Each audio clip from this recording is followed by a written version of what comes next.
জীবন দত্ত ডাকে গেলে আতর বউ ঘুম পেলে ঘুমকে বলেন, চোখের পাতায় অপেক্ষা করো, এখন চোখে নেমো না। সে আসুক তারপর। শুয়ে শুয়েও জোর করে জেগে থাকেন। চোখের পাতা ঢুলে নেমে আসে। আতর বউ জোর করে চোখ মেলেন, পাশ ফেরেন, রাধা গোবিন্দ বলে ইষ্ট নাম করেন। বেশি ঘুম পেলে উঠে বসে পান্দোক্তা খান। মধ্যে মধ্যে নন্দকে তিরস্কার করেন। নন্দকে নয়, নন্দর নাক ডাকাকে। বলেন, নাক মানুষের ডাকে, কিন্তু তাই বলে এমনি করে ডাকে? সিংহের ডাক হার মানে। শুধু সিংহের ডাক, মনে হচ্ছে কেউ যেন করাত দিয়ে দরজা কাটছে। নন্দ, অনন্দ, শুনছিস? একটু কম করে নাক ডাক বাপু, পাশ ফিরে শো। জীবন দত্ত এলেই সব সমস্যার সমাধান হয়। তিনি কোনোদিন জিজ্ঞাসা করেন, কেমন দেখে এলে গো? কোনোদিন কোনো প্রশ্ন করেন না, নিশ্চিন্ত হয়ে শুয়ে পড়েন এবং ৮ মিনিটের মধ্যেই তার নিজের নাক ডাকতে শুরু করে। নন্দ উঠে হাত মুখ ধোবার জল দেয়, হাত মুখ ধুয়ে ইষ্ট স্মরণে বসেন। তারপর খাবারের ঢাকা খুলে খেতে বসেন। নন্দ তামাক সাজে। হুঁকো কলকে হাতে দিয়ে নন্দও গিয়ে শুয়ে পড়ে। খেয়ে উঠে মশায় তামাক খান আর ভাবেন রোগের কথা, কোনো দিন মৃত্যুর কথা। যেদিন রোগী মারা যায় সেদিন ফিরে এসে চিকিৎসা পদ্ধতির কথাটা ভেবে দেখেন। ত্রুটি মনে হলে দীর্ঘ নিঃশ্বাস ফেলেন, না হলে মৃত্যুর কথাই ভাবেন। তারপর গোবিন্দ স্মরণ করে শুয়ে পড়েন। যেদিন ডাক থাকে না সেতারের সঙ্গে দাবা খেলে কাটে। সেদিন ভাবেন দাবার চালের কথা। একটার আগে কোনো দিন ঘুমোনো হয় না। আজ বাজে বোধ হয় ২টো, ২:৩০। পরদিন ঘুম ভাঙতে দেরি হলো। প্রথমেই মনে হলো গণেশ ভট্টাচার্যের মেয়েটির কথা। কেমন আছে? ডাকতে গেলেন নন্দকে। জিজ্ঞাসা করবেন গণেশ ভট্টাচার্যের বাড়ির কেউ এসেছে কিনা। কিন্তু পরক্ষণেই সাধারণের চেয়ে আয়তনে বড়, তার মাথাটি বারবার না না বলে যেন দুলে উঠল এবং গম্ভীর কণ্ঠে ডেকে উঠলেন, জয় গোবিন্দ, পরমানন্দ। হাত জোর করে জানলার দিকে তাকিয়ে বললেন, নমঃ বিবস্বতে ব্রাহ্মণ ভাস্বতে বিষ্ণু তেজস্বে জগৎ সবিত্রে সুচয়ে সবিত্রে কর্মদায়িনে নমঃ। মৃত্যু ধ্রুব এই পৃথিবীতে এত চঞ্চল হলে চলবে কেন?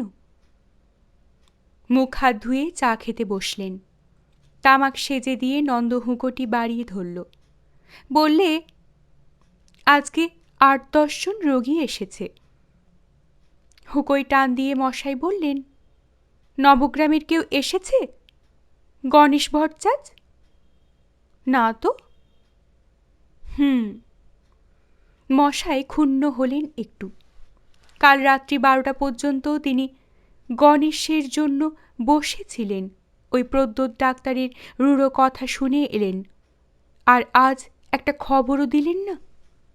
বেশ বুঝলেন মেয়ে ভালো আছে, উৎকণ্ঠা কমে গিয়েছে, সঙ্গে সঙ্গে ভুলে গিয়েছে।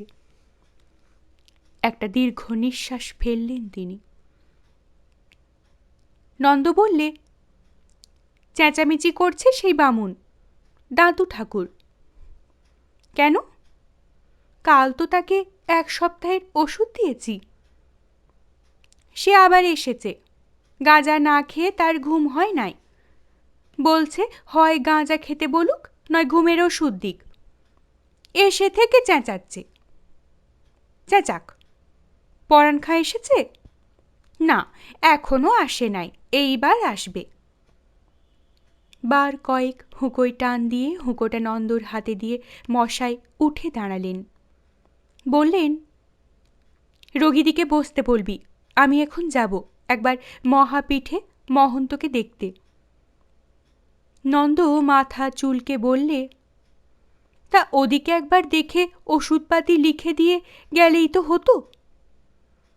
পরাণখা গাড়ি নিয়ে আসবে, সেই গাড়িতেই পথে গোসাইকে দেখে আসতেন। মশাই জবাব দিলেন না, শুধু ফতুয়াটা গায়ে দিয়ে পকেটে স্টেথোস্কোপটা পুরে পুরনো জুতো জোড়াটা পরতে লাগলেন। নন্দ গজগজ করতে করতে বেরিয়ে গেল। যত বেগারের কাজ, সকালে বিনি পয়সায় রোগী দেখা, এমন করলে রোগী আসবে কেন? এই করেই এমন হলো। সেই মিত্তির বাবু বলে গিয়েছিল মহাশয় লোকের কথা, সে কি মিছে হয়? মহাশয় হাসলেন। মনে পড়েছে প্রৌঢ় জমিদার গৌরহরি মিত্তিরের কথা বলছে নন্দ। নন্দ ছিল তখন সেখানে, শুনেছিল। আরোগ্যনিকেতনে তখন সে কি ভিড়, 40-50-60 জন রোগী। জগৎমশাইয়ের মৃত্যুর পর আরোগ্যনিকেতনের দৈন্যদশা এসেছিল। সে দৈন্যদশাকে জীবনদত্ত তখন কাটিয়ে আবার সমৃদ্ধি ফিরিয়ে এনেছেন। রংলাল ডাক্তারের কাছে শিক্ষা শেষ করে তখন তিনি অ্যালোপ্যাথি, কবিরাজি, মুষ্টিযোগ 3 ধারার ওষুধ নিয়ে চিকিৎসা করেন। গুরু রংলাল রহস্য করে বলেছিলেন, ট্রাইসিকেলে চেপে চলো তুমি। সে ট্রাইসিকল তার ভাগ্য গুণে এখনকার মোটর চালানো 3 চাকার ভ্যান হয়ে উঠেছিল। আরোগ্যনিকেতন নাম তখন হয়েছে। 3 জন লোক খাটত। অ্যালোপ্যাথি ওষুধের কম্পাউন্ডার ছিল শশী। শশী বলতো, রম রম প্র্যাকটিস। মদ খেলে বলতো, জীবন মশাইয়ের প্র্যাকটিস সা পানশিরে বাবা, পানশির মতো চলছে, শন শন শন শন।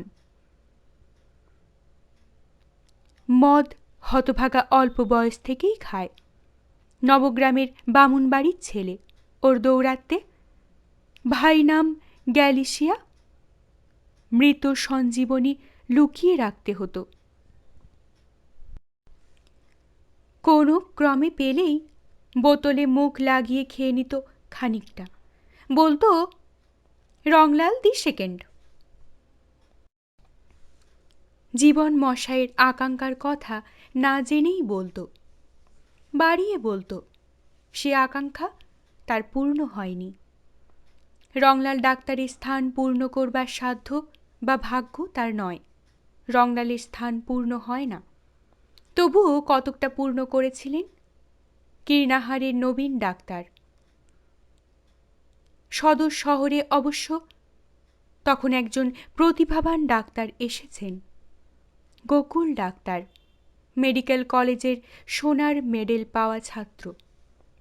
আশ্চর্য মানুষের ভাগ্য, এমন ডাক্তারের শেষ পর্যন্ত দুর্নাম হয়েছিল। লোকে বলতো, গোকুল ডাক্তার ছুঁলে রোগী বাঁচে না। গোকুল ডাক্তার তাকে সম্মান করতেন। নাড়িতে কি পেলেন সে কথা জিজ্ঞাসা করে মন দিয়ে শুনতেন। নবগ্রাম অঞ্চলে তখন তিনি অপ্রতিদ্বন্দ্বী। জগৎমশাইয়ের মৃত্যুর পর এখানে 3 জন ডাক্তার এসে বসেছিল। দুর্গাদাস কুণ্ডু প্রথম পাশ করা ডাক্তার। দুর্গাদাস তাকে উপহাস করে বলতো, ঘাস পাতা জড়িবুটির চিকিৎসক। তারপর হরিশ ডাক্তার। হরিশ তাকে মানত। কিশোরের অসুখের সময় ডায়াগনোসিসে তার কাছে ঠকে তার শিক্ষা হয়েছিল। আর এসেছিল এক পাগল, খেতু বারুরি। সে নিজে বলতো KM বারুরি, হোমিওপ্যাথ। ভালো লোক, সরল লোক, কিন্তু পাগল। চুরুট খেত, চায়না কোট পরত, বলতো, ওদিকে হরিশ ডাক্তার, এদিকে আমি, মাঝখানে দত্তটা চাপা পড়ে মারা গেল। ওকে আর কেউ ডাকবে? নারী দেখে কেমন আছে, এর জন্যে ওকে কে ডাকবে? ফু! দুর্গাদাস কুণ্ডু সর্বপ্রথম এসেছিল, চলেও গিয়েছিল সর্বপ্রথম। বলে গিয়েছিল, জানতাম না এটা গরু ভেড়ার দেশ, ঘাস পাতা জড়িবটিতে এদের অসুখ সারে, অ্যালোপ্যাথি বিলিতি ওষুধ খাটে না। এরপর বারুরিও পালালো, ছিল শুধু হরিশ। নবগ্রামের ব্রজলাল বাবু চ্যারিটেবল ডিসপেন্সারি স্থাপন করলেন, সেখানে চাকরি পেয়ে থাকতে পেরেছিল। মাইনে ছিল ৩০ টাকা। জীবন দত্ত তখন হলেন মশায়, আয় কত মনে নাই। দিন রাত্রিতে বিশ্রাম ছিল না। আরোগ্যনিকেতনে রোগী দেখতে বেলা ৩টে বেজে যেত। হিন্দু, ব্রাহ্মণ, কায়স্থ, শূদ্র, মুসলমান, পুরনো মহু গ্রামের খায়েরা, পশ্চিম পাড়ার শেখেরা, ব্যাপারী পাড়ার ব্যাপারীরা, মীরপাড়ার মিয়ারাও এসেছেন গরুর গাড়ি করে। ডুলি এসেছে, গাড়ি এসেছে, পালকি এসেছে। সেদিন ৫ কোষ উত্তর থেকে এসেছিলেন সম্ভ্রান্ত কায়স্থ বংশের এই গৌরহরি মিত্র মহাশয়। খোলা দরজার ভেতর দিয়ে আকাশের দিকে চেয়ে পালকিতেই শুয়েছিলেন।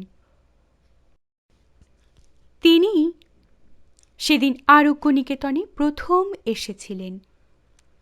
কিন্তু জীবন মশাই শেষ রাত্রে কলে গিয়েছিলেন নবগ্রামে, ওই নিঃস্ব জমিদার রায়চৌধুরীদের এক শরিকের বাড়ি। বৃদ্ধ গৌরাঙ্গ রায়চৌধুরী আকস্মাৎ অজ্ঞান হয়ে গিয়েছিলেন। সন্ন্যাস রোগ, তাকে দেখেই তার কর্তব্য শেষ হয়নি। তার জীবন থাকতে গঙ্গা তীরে নিয়ে যাওয়ার ব্যবস্থাতেও থাকতে হয়েছিল। বৃদ্ধকে পালকিতে গঙ্গা তীরে রওনা করে দিয়ে বাড়ি ফিরেছিলেন এবং প্রথমেই দেখেছিলেন মিত্র মহাশয়কে। তার কাছে ক্ষমাও চেয়েছিলেন। অনেকক্ষণ অপেক্ষা করতে হয়েছে আপনাকে, কিন্তু কি করব? আমাদের এখানকার প্রবীণ জমিদার, প্রাচীন জমিদার বংশ। সংক্ষেপে বিবরণটুকুও বলতে হয়েছিল। মিত্র হেসে বলেছিলেন, দত্ত মহাশয়? না, দত্ত আর নয়। আপনি এবার আপনাদের পৈতৃক শুদ্ধ মহাশয়ত্বের অধিকারী হয়েছেন। এ অবশ্য আপনারই যোগ্য কাজ, কিন্তু এদিকেও একটু লক্ষ্য রাখবেন। দূর দূরান্ত থেকে আসে সব, এরাই আপনার লক্ষ্মীর দূত। কষ্ট পেলে, অবহেলা করলে ততদিনই আসবে যতদিন আর একজনকে পাবে না। জীবন মহাশয়ের মনে একটু লেগেছিল, কথাটা লাগবার মতোই কথা। তিনি বলেছিলেন, অবহেলা আমি করি না, সে করলে আমার পাপ হবে, সে সম্পর্কে আমি অবহিত। কষ্ট লাঘবের চেষ্টাও আমি সাধ্য মতো করি। তাও করতেন। বেলা বেশি হলে রোগীদের শরবত, সাগু, বার্লি দিতেন। আরোগ্যনিকেতনের পাশে তখন ডিস্ট্রিক্ট বোর্ডের সাহায্য করা কুয়ো কাটিয়েছিলেন। বাতাসা, পাটালি, চিড়ে, মন্ডার দোকানও একটা বস্তু তখন। মশাই আরও বলেছিলেন, আরও পসারের কথা। সে ভগবানের দয়া, গুরুর শিক্ষা আর আমার নিষ্ঠা। সবচেয়ে বড় কথা ভাগ্য, যতদিন থাকবার ততদিন থাকবে। এখন বলুন, আপনার কষ্টের কথা বলুন। কি কষ্ট? যিনি দেখেছিলেন তিনি কোনো ব্যাধি বলেছেন? মিত্র বলেছেন, একটু নিরালা হলে ভালো হয়। ওই নন্দই ছিল ঘরে।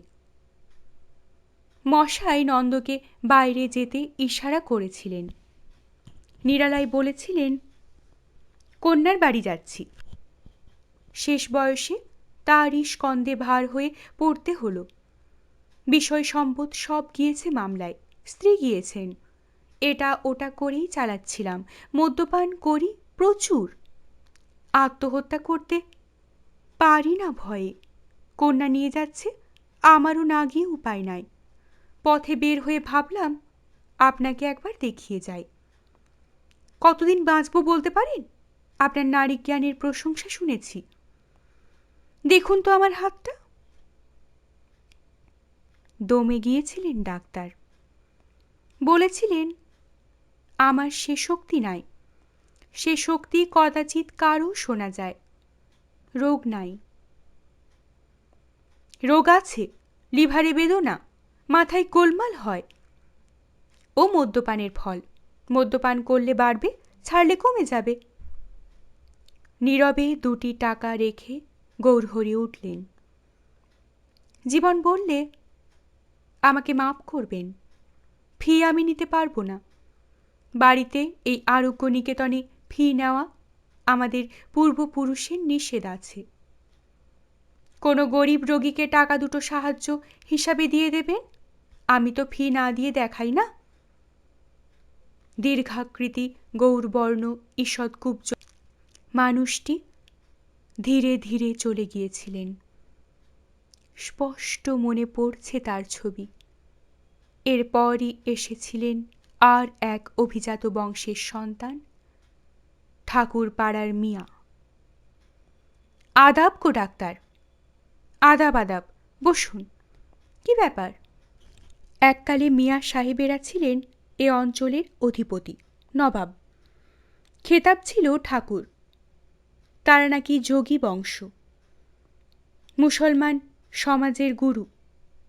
কিন্তু পরবর্তীকালে সম্পদ বৈভবে বিলাসে হয়েছিলেন ভ্রষ্ট। তখন সর্বস্বান্ত। শুধু তাই নয়, বংশধারা পর্যন্ত ব্যাধিগ্রস্ত হয়েছিল। একটু চুপ করে থেকে মৃদু স্বরে মিয়া বলেছিলেন, গায়ে যে চাকা চাকা দাগ দেখা দিচ্ছে মশায়। পিঠে জানুতে, এই দেখেন পায়ের ডিমিতে একটা রয়েছে। পা জামাটা তুলে দেখালেন মিয়া সাহেব। সার আছে? হুম। ডাক্তার মুখের দিকে তীক্ষ্ণ দৃষ্টিতে তাকান। চোখে পড়ে কানের পেটি, নাকের ডগা ঈষৎ লাল হয়েছে। বংশের অভিশাপ, সেই ব্যাধি। তাতে মৃত্যু হয়েছে কয়েকজনের, 2জন এখনো ভুগছেন। ডাক্তার বলুন ঠাকুর সাহেব। বলেন। কি বলবো? বংশের রোগ বলেই মনে হচ্ছে। আপনি সময় থেকে চিকিৎসা করান। আমাদের এখানে ওষুধ নাই, তৈরি করতে অনেক খরচ। আপনি কলকাতা থেকে ওষুধ আনিয়ে ব্যবহার করুন। তাই লিখে দেন ডাক্তার। উঠলেন মিয়া সাহেব। ডুলি করে এসেছেন নারায়ণপুরের ভট্টাচ মশাই। বহুমূত্র হয়েছে। বহুমূত্র, বাত, নবজ্বর, পুরানো জ্বর, গ্রহণী, অতিসার। প্রহ্লাদি বাগদি এসেছে, দুর্ধর্ষ লাঠিয়াল, ডাকাত, জেল খাটা আসামি। কি রে, তোর আবার কি? কি আর ডাক্তারবাবু, জলঘা। আবার জলঘা অর্থাৎ উপদংশ। এবার বোধ হয় প্রহ্লাদের 5ম বার। মাথা চুলকে প্রহ্লাদ বলে, যে গরু অখাদ্যি খায় সে কি ভুলতে পারে মশাই? হাসলেন ডাক্তার। নবগ্রামের বড় কর্তার বাড়ি যেতে হবে, ডাক আছে। তার ছোট ছেলের চতুর্বার প্রমেহ দেখা দিয়েছে। তার বাবার কথা মনে পড়ত। তিনি বলতেন, জীবনে আয়ু আর পরমায়ু কথা দুটো শুধু কথার মারপ্যাঁচ নয় বাবা, ওর অর্থ হল নিগূঢ়। দীর্ঘ আয়ু হলেই পরমায়ু হয় না, আর আয়ু স্বল্প হলেই সেটা পরমায়ু হয় না এমন নয়। যার জীবন পবিত্র, পরমানন্দময়, পরমায়ু হলো তার। নইলে বাবা, শক্তি চর্চা করেও মানুষ দীর্ঘায়ু হয়, রোগকে সহ্য করে, এমনকি জয় করে। কথাটা তিনি এই প্রহ্লাদ সম্পর্কেই বলেছিলেন। প্রথমবার উপদংশের আক্রমণে প্রহ্লাদ চিকিৎসা করায়নি, এটা ওটা মলম ব্যবহার করেছিল। দ্বিতীয়বার এসেছিল জগৎমশাইয়ের কাছে, সেই উপলক্ষেই বলেছিলেন।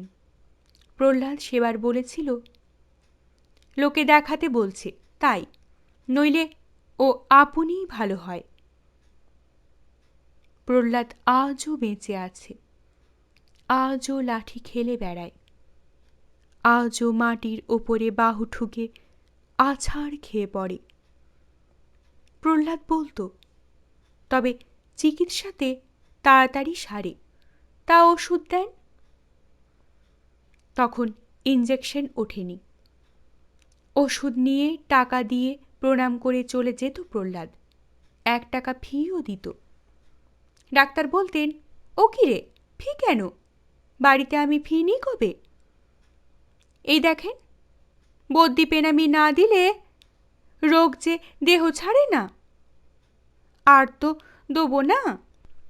এত কালের খাতার মধ্যে প্রহ্লাদের নামে বাকি হিসাব নেই। তারপর একের পর এক আস্ত রোগী, আমাশয়, জ্বর, ম্যালেরিয়া, রেমিটেন্ট, টাইফয়েডও 2-1টা আসত, গ্রহণী, তাছাড়া কত রোগ। এক রোগীর 3-4টে রোগে মিশে সে এক জট পাকানো জটিল ব্যাপার। তার বাবা বলতেন, শাস্ত্রে আছে সকল বিকারের, অর্থাৎ রোগের আবিষ্কার আজও হয়নি। যদিও কোনো রোগ নতুন বলে মনে হয়, তবে তার নাম জানো না বলে সংকুচিত হবে না, লজ্জিত হবে না, লক্ষণ দেখে তার চিকিৎসা করবে। এ যুগে পাশ্চাত্য চিকিৎসা বিজ্ঞানের কল্যাণে ল্যাবরেটরি হয়েছে, সে যুগে তাদের সে সুযোগ ছিল না। তারপর আরম্ভ হতো পাইকিরি দেখা। এ নামটা শশীর আবিষ্কার। রোগীরা এলে কার কি অসুখ জেনে কম্পাউন্ডারের 2 ভাগে ভাগ করে রাখত। সহজ রোগীদের আলাদা করে একদিকে বসাতো, অবশ্য অবস্থাপন্ন মান্যগণ্য রোগীদের রোগ সহজই হোক আর কঠিনই হোক, তাদের দেখার কাল ছিল প্রথমেই। পাইকিরি দেখার সময় ডাক্তার এসে বাইরের দাওয়ার ওপর বসতেন, পাশে দাঁড়িয়ে থাকত গোপাল কম্পাউন্ডার। রোগী দেখে ডাক্তার প্রেসক্রিপশন বলতেন, সে লিখত। শশীর ওপর তিনি নির্ভর করতে পারতেন না। অন্যমনস্ক শশী কি লিখতে কি লিখবে কে জানে, তাছাড়া লেখার পর শশী নিজেই পড়তে পারত না কি লিখেছে। ডাক্তারকেই এসে জিজ্ঞাসা করত, কি বলেছেন বলুন তো, লেখাটা ঠিক পড়তে পারছি না। আরোগ্যনিকেতনে তখন 3 জন কম্পাউন্ডার, শশী, গোপাল আর কবিরাজি বিভাগে ছিল বাপের আমলের বুড়া চরণদাস সিং। নীরবে ঘরের মধ্যে বসে সুর আমলকি চূর্ণ করত, মোদক পাকাতো, পুরিয়া বাঁধত। ডাক্তার বলে যেতেন, quinine sulphate 10 grain, acid citric 20 grain, magsulph 10 grain, spirit এনেসি 5 ফোঁটা, জল আগে 1 ডোজ ক্যাস্টর অয়েল খাইয়ে দাও। সে যেত, আর একজন আসত, আমাশয়, অনেক দিনের। ডাক্তার ডাকতেন, সিংমশাই। চরণদাস এসে দাঁড়াত, একে রেশা খাদমে দেবেন তো। ওটা ওদের মুষ্টিযোগ। তোমার কি? সূর্যিভোর? সূর্যোদয়ের সঙ্গে মাথা ধরা শুরু হয়, সূর্যাস্তের পর ছাড়ে। এর মধ্যে ভীষণ যন্ত্রণা। জীবন দত্ত আবার ডাকতেন, সিংমশাই। সূর্যিভোরের মুষ্টিযোগ বলে দিয়ে নতুন রোগীর দিকে মন দিতেন। হঠাৎ চকিত হয়ে উঠতেন। 3 দিন অল্প জ্বর, মাথা যন্ত্রণা, একজোরি। জিভ দেখি। জিভ দেখেই ডাক্তার সতর্ক হয়ে বসেন। দেখি, নাড়ি দেখি। নাড়ি ধরে চোখ বোঝেন। ও হাতটা দেখি। এসো তো বাবু, টেবিলের ওপর শুয়ে পড়ো তো। পেটটা দেখি, ফাঁপ আছে কিনা। তুমি বাবু সাবধানে থাকবে, তোমাকে 2 দিন ঘোরাবে বোধ হয়, বুঝেছ? নাড়িতে যেন শক্ত রোগের আভাস পাওয়া যাচ্ছে। স্পষ্ট বিকাশ এখনো হয়নি, তবে মনে হচ্ছে জিভ পেটও তাই সমর্থন করছে। টাইফয়েড। গোপাল, কাগজ আনো। প্রেসক্রিপশন লিখতে লিখতেই ডাক্তার বললেন, দেখো 2 বার জ্বর ওঠানামা করে কিনা লক্ষ্য রেখো। আগে না, জ্বর তো নাই। ওই একভাবে সুতোর সঞ্চারে। না না, ভালো করে লক্ষ্য করো। ভাত মুড়ি এসব খেও না। সাগু খাবে, সাগু। দুধ? দুধ খেও না। আর নিজে এমন করে এসো না, বুঝেছ? হ্যাঁ, ঘোরাতে পারে 2 দিন। ব্যাস, এইবার গ্রামের কটি রোগী বাড়ি যেতে হবে। তারপর নবগ্রাম। সাহাদের বাড়িতে একটা নিউমোনিয়া কেস, সুবর্ণবাবুর ছেলের রেমিটেন্ট ফিভার, রমেন্দ্রবাবুর ছোট ছেলের প্রমেহ, বন্ধু নেপালের স্ত্রী সুতিকা।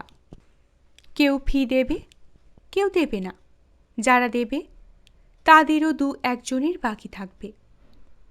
এছাড়া পথে আরও কতজন কত বাড়ি থেকে তাকে ডাকত, মশাই একবার আমার ছেলেকে দেখুন। ছেলে কোলে নিয়ে পথের ধারেই দাঁড়িয়ে থাকত 2-1 জন। কারো কারো বাড়ি যেতে হতো। বৃদ্ধ শয্যাশায়ী যারা, তারা পথের ধারে দাঁড়ায় কি করে? মশাই একবার যদি আমার মাকে দেখে যান। মনে পড়ছে সেদিন শেতাব তাকে যোগী বাড়ুজ্জেকে দেখতে ডেকেছিল। জীবন, একবার বাবু যোগী বাড়ুজ্জেকে দেখে যা। ছেলেপুলে নাই, আমাকেই বললে যোগী। যদি জীবন মশাইয়ের সঙ্গে দেখা হয় বলো, একবার যেন দেখে যান আমাকে। চ্যারিটেবল ডিসপেন্সারির ওষুধ তো কিছু হলো না। শেতাব, নেপাল এরা 2 জনে এসব রোগীদের পৃষ্ঠপোষক ছিল। ওরা তার জন্যে প্রতীক্ষা করে থাকত। জীবন দত্ত হাসি মুখেই যেতেন। এদের বলতেন, বলিস বুঝলি, খবর দিয়ে বলিস, আমি দেখে যাব। নেপাল খবর আনত, হরিহরডোম খুব ভুগছে। চল একবার যাবি। গোপাল বাউরির মায়ের জ্বর, তাকেও একবার দেখে যাবি, চল। হরিহরের অসুখ ভালো হলে তার কাছে একটা পাঁঠা আদায় করবে নেপাল। সে জীবন দত্ত জানতেন, এবং সেই পাঁঠাটা নিয়ে চাল ডাল ঘি মশলা তরি তরকারি নেপাল নিজে দিয়ে একদিন ফিস্ট করবে। জীবন দত্তকে দিতে হবে মাছ মিষ্টি। বাড়ি ফিরতে অপরাহ্ন। পকেটে টাকায় আদুলিতে 10-12 টাকা। ফি ছিল তখন 1 টাকা। দিনান্তে ফি একবার। দ্বিতীয়বারের ফি এর রেওয়াজ ছিল না। জামাটা খুলে দিতেন আতর বউকে। ছেলে বনবিহারী, মেয়ে সুষমা এসে দাঁড়াত। বাবা পয়সা। জীবন দত্ত ফেরবার পথে আধুলি ভাঙিয়ে নিয়ে ফিরতেন। তার মধ্যে পয়সা কিছু থাকতই। বনুর 4টি, সুষমার 2টি। বনু নিত ডবল পয়সা, বলতো বড় পয়সা নেব। সুষমা ছোট বড় বিচার ছিল না, 2টি হলেই সন্তুষ্ট হতো, ছেলে আর মেয়ে। নোট বইটা খুলে লিখে রাখতেন, রমেন্দ্রবাবুর বাড়ির ফি বাকি রইল। বাড়ির বাইরে তখন আরণ্যনিকেতনের সম্মুখে বামনি গাঁয়ের শেখেদের গাড়ি এসে দাঁড়িয়ে আছে। কৃষ্ণপুরের লোক এসেছে, কায়স্থ প্রধান সমাজ কৃষ্ণপুর। মিত্রদের বাড়ির চিঠি নিয়ে এসেছে। দত্ত মহাশয় একবার দয়া করিয়া আসিবেন, আমার জ্যৈষ্ঠ পুত্রের 1 জোড়ি জ্বর। রাঘবপুরের কবিরাজ দেখিতেছিলেন, কিন্তু কিছু হইতেছে না। ইতি সুরেশচন্দ্র মিত্র। গৌরহরি মিত্তিরের কথাটি নন্দ মনে করে রেখেছে, যখন তখন বলে। জীবনমশাই হাসলেন। আসলে ওটা নন্দর ক্ষোভ। সেকালের আরণ্যনিকেতনের গৌরবের যে ওরাও অংশীদার ছিল, পাওনাও হতো অনেক। সেকালে ছিল কাঠের কলবাক্স, যেখানে মশায় পায়ে হেঁটে যেতেন সেখানে নন্দ বা ইন্দির যেত কলবাক্স মাথায় নিয়ে। কারুর বাড়ি 2 আনা, কারুর বাড়ি 4 পয়সা প্রাপ্য হতো ওদের। আজ বলতে গেলে সময় মতো ওরা মাইনেই পায় না। দিন যায় ফেরে না, দিনের সঙ্গে কাল যায়, কালের সঙ্গে গতকালকার নূতনের বয়স বাড়ে, পুরনো হয়, জীর্ণ হয়। যা জীর্ণ তা যায়, তার খ্যাতিও গিয়েছে, তাতে আক্ষেপ নেই। কিন্তু দুঃখ একটু হয় বই কি। উপেক্ষা সহ্য হয় না। তাকে উপেক্ষা করলেও তিনি দুঃখ পেতেন না। এ যে বিদ্যা কি উপেক্ষা? আসুন। তাকে আহ্বান জানালে মোহান্তের শিষ্য ভোলানাথ পথের ওপর দাঁড়িয়ে আছে। মহাপীঠের চারিপাশের বনভূমির একটি বিচিত্র গন্ধ আছে। কত রকমের ফুল এবং বিচিত্র গন্ধালতা যে আছে এর মধ্যে, অনন্তমূলের রাজ্য বললে হয়। ভোলানাথ বললে, সকাল থেকে আপনার জন্যে তাগাদা লাগিয়েছি বুড়ো, ডাকো মহাশয়কে, নারী দেখুক। ভালো লাগলে অবশ্যই লাইক করবেন, শেয়ার করবেন। পরবর্তী পর্বে চোখ রাখতে চ্যানেলটিকে অবশ্যই সাবস্ক্রাইব করবেন ও প্রতিটি পর্ব মিস না করার জন্য বেল আইকনটি প্রেস করবেন। আপনাদের অভিমত কমেন্ট বক্সে অবশ্যই জানাবেন। অনেক ধন্যবাদ। নমস্কার।